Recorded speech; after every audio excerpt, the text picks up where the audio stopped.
Good morning, gang. Joyce with Skipping Calves Farms here.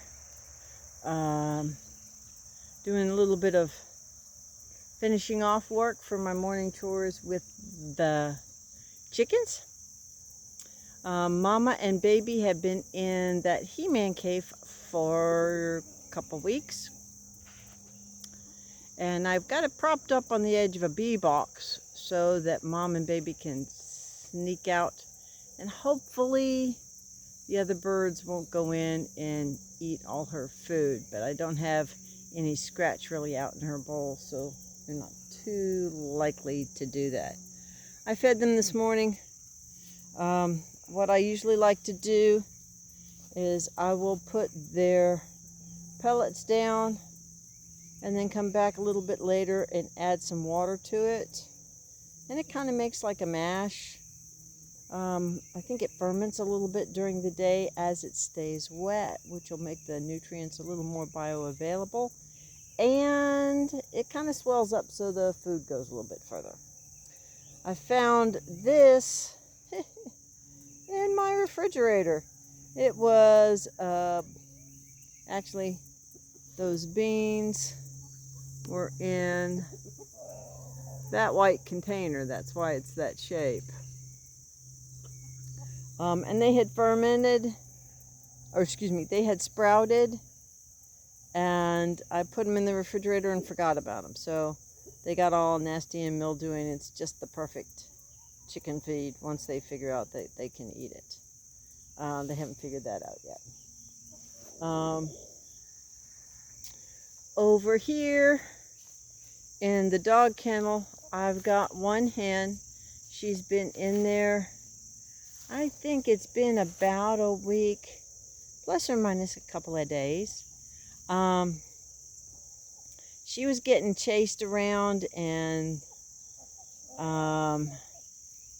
the two roosters were kind of arguing over her, and she was getting a little battered up. Her head was getting pretty irritated, and the place on her back was real red.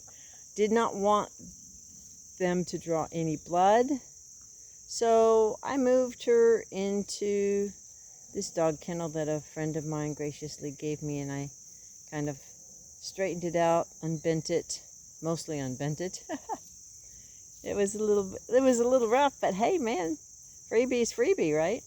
And then I put some chicken wire on the bottom. You can kind of see that a little bit, I think, around the edge. It's kind of hard to see underneath, but there is actually chicken wire underneath the whole thing. And that just makes it a little easier for them to walk. And so I had done a little feeding tray for my baby chicks by taking a 1x4 and putting 3 old cat food cans and bolting it down with roofing screws so it'll hold water. And then I just added it to that piece of decking wood that I had gotten as a scrap from the junkyard. Kind of stabilize it because she was tipping it over. She's been in there. She's kind of settled. The bad thing is, because it is a cage and it does have a floor on it, when she does lay an egg, they're gonna break.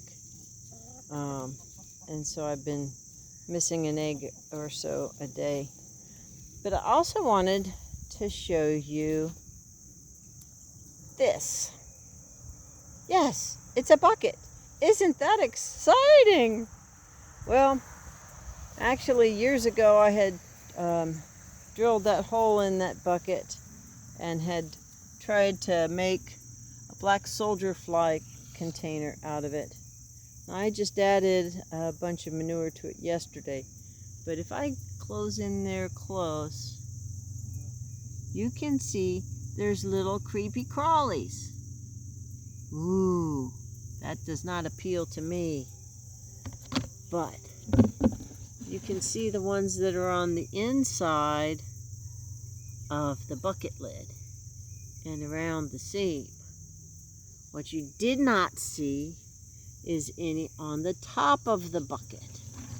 And why is that? Because the birds come over here and eat them. So it's an auto feeder. It's kind of cool.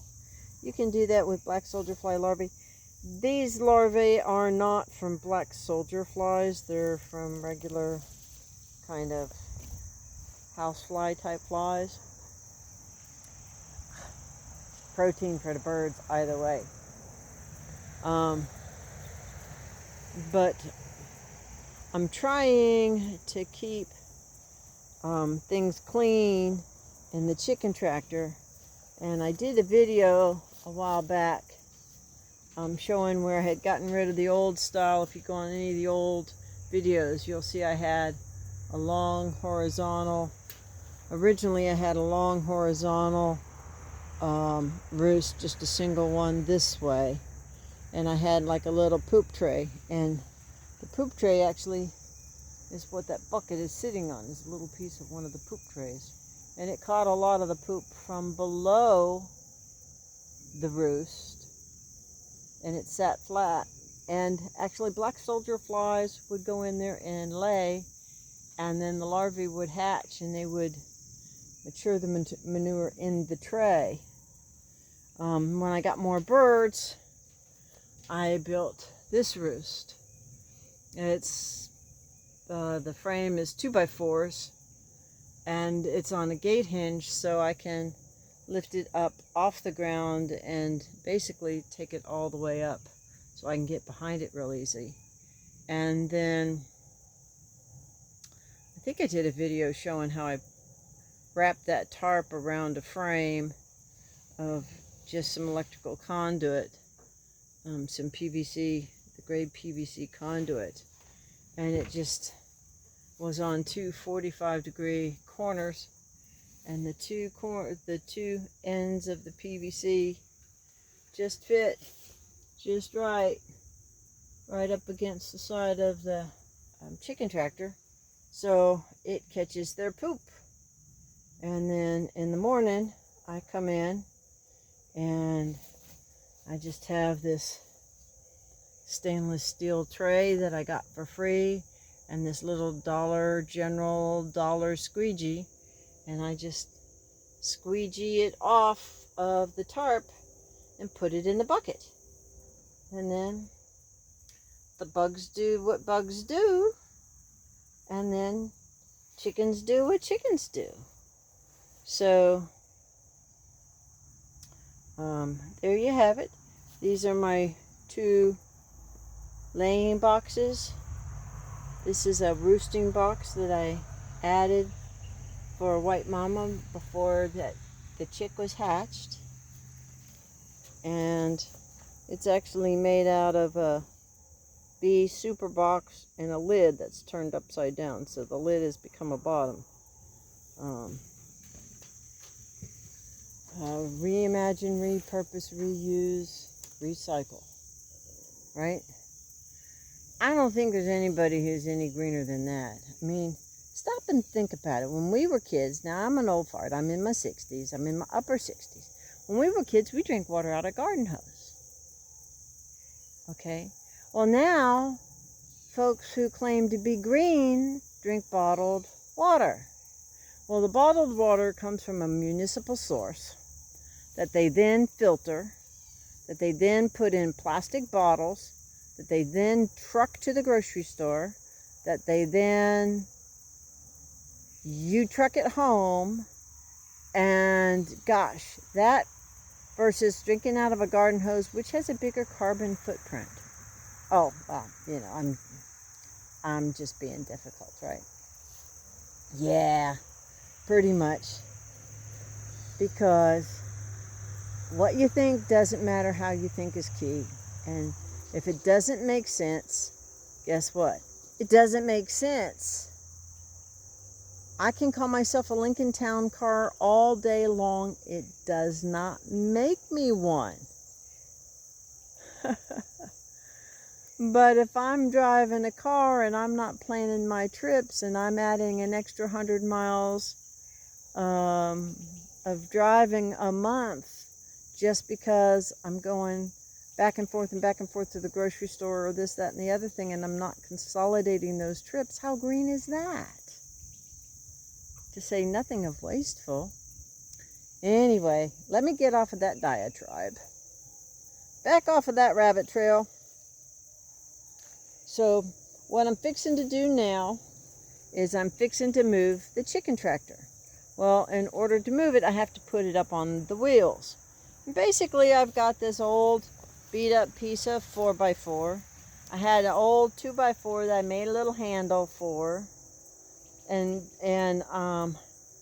I don't think it's something that I'm going to be able to actually show you, but I mean, unscrewing a screw off the bolt and then sliding the wheel on is basically all you're not going to see, because it sits like this.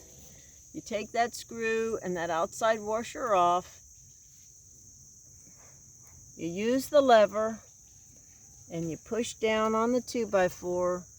It lifts up the edge of the chicken tractor. You slide the wheel on the bolt, and then you take the one washer and the nut and you attach the wheel that way. Now, on my chicken tractor, I need to steer it sometimes. So, I had this for a while. I'm not even sure I remember exactly why I got it. But it's, well, I'll show you what it's used for, because there's one on my boat trailer. And it's one of those little wheels that you crank up and down, and the wheel pivots, and that's how you move the trailer around. Well, a few years ago they had one of those on sale, real cheap. I think I paid less than 20 bucks for it. I don't know what they are now. And so I just mounted it on this end of the chicken tractor. You flip it down, you know, turn the handle so that this end of the chicken tractor comes up off the ground. You put the wheels on so you don't have to use the lever in the 4x4. And then you, like a boat, it just steers from one end. So you can swing this end of the chicken tractor that way, or you can swing this end of the chicken tractor that way. And that's how you steer the chicken tractor if you want to go in any other direction other than straight forward and backwards. So this is a little thing that came with the boat as well, and I just used that ball hitch. I made a pull cord. I put the garden hose over the top of it to make it easier to see and easier to hook with the ball. It's just a piece of old garden hose that was no good. And just hook. I had two of them, and then I used one for something else. So I just have the carabiners there on the eye bolts and just move it from one end to the other when I need to move it in the other direction. So I guess it's been a little while since we talked about the chickens. And so, well, it looks like some of the other birds have found their way in to White Mama's cage. And the other rooster's kind of bragging on it, because look, I got feed. Well, guess what? You guys aren't supposed to be in there.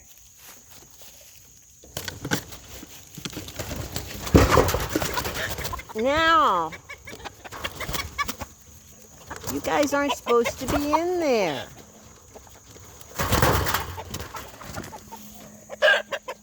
Let's let you guys get out. And don't get all upset. But you gotta be good, and you gotta leave Mama's stuff alone. I'm gonna have to put you on pause for a minute while I get the birds out. Just a moment. Okay. We got one of the birds here.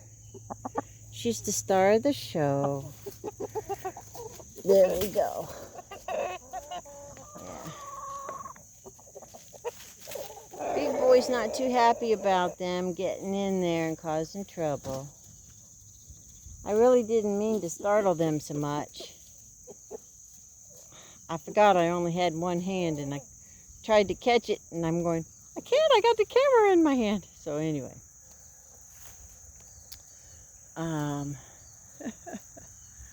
All of these white feathers are over the last couple of weeks when I would feed White Mama and the chick in this bowl and I put a little scratch out for them. All the other chickens would come around and irritate her.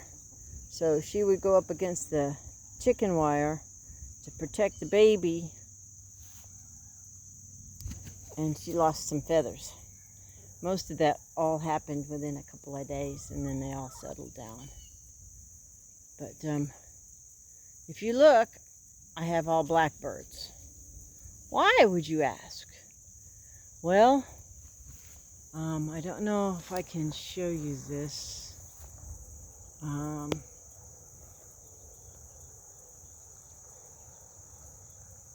The camera doesn't like to work when I have gloves on my hands. But see that tall tree over there? Well, back behind that tall tree is a hawk who nests there every year. I've had birds for 8 or 10 years now. As far as I know, I've never lost a bird to a predatory bird. Neither to a hawk nor to an owl. And the hawks, because the birds are black, that they won't challenge them. They're a good-sized, dual-purpose bird. The Australorps are good layers. They lay a light brown egg. It's a dual-purpose bird, so if you want to, you can make fried chicken. And they're gentle. And some of the birds look a little bit different. Like, Little Bit is a good example. But she actually got injured, and we kind of healed her, but they injured her hip, so she kind of walks a little funny, and she has a bare spot on her shoulder. But if you'll see, when she turns her head sideways, hey, Little Bit, you can see her ear. It's what they call their ear, is white, not red, and that's because I wanted to get some more Australorps, and the bird lady had run out, and I got some Minorcas instead. And Minorcas are not quite as big a bird. They lay a white egg, and I think they're bred from white leghorns. But Little Bit's one of my favorites because she's so sweet. And she can't quite get around as well as everybody else, so I kind of keep a special eye on her.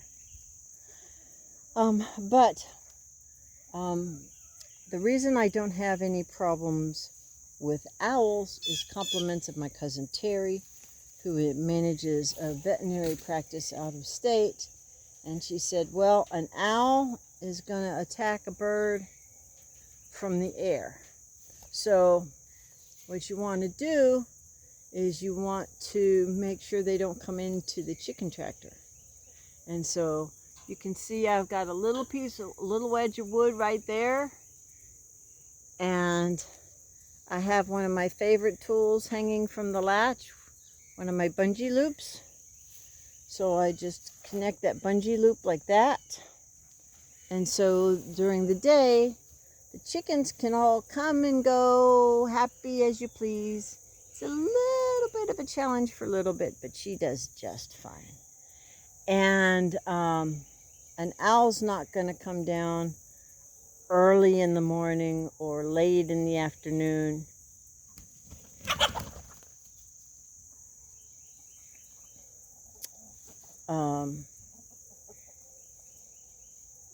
roosters are having a disagreement over a girlfriend. And they're not going to come down, land on the ground to go inside the chicken tractor to go after the birds. And I lock them up at night. So there you have it for the status of my flock at this point. And they're all kind of settled down now, and I'm just going to put these other 2 wheels onto the chicken tractor and move it from where it is to up here. And that does a better job of distributing the manure. They get to kind of move around, and we've been in a real bad drought, and earlier than that, the spring was extremely wet. And this spring, you can see all of this brown and dirt. See this brown dead grass? It's real fine, you know, kind of like, oh, what do they call that? It's like the really super thin spaghetti.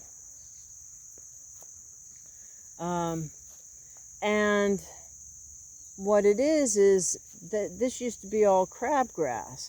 Well, the crabgrass disappeared, and all these thin bladed grass showed up. It almost kind of looked like rye, but it wasn't. And what it was a rush, a bulrush, because it was so wet this spring. The bulrush was the only thing that could grow, because when the water is saturated, it becomes compacted and low oxygen. And so normal grasses don't do real well.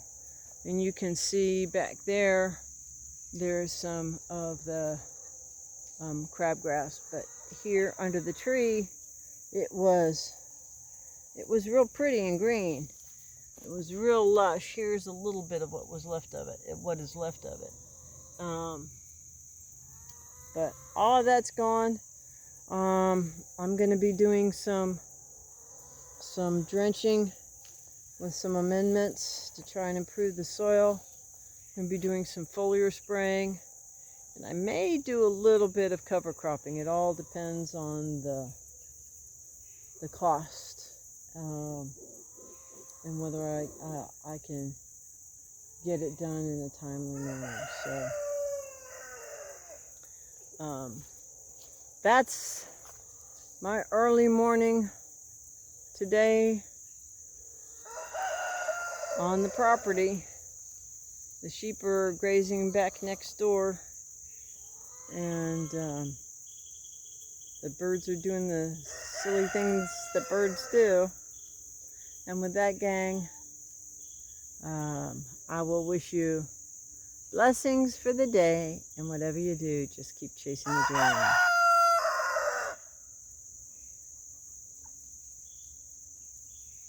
Okay, little guy, you just keep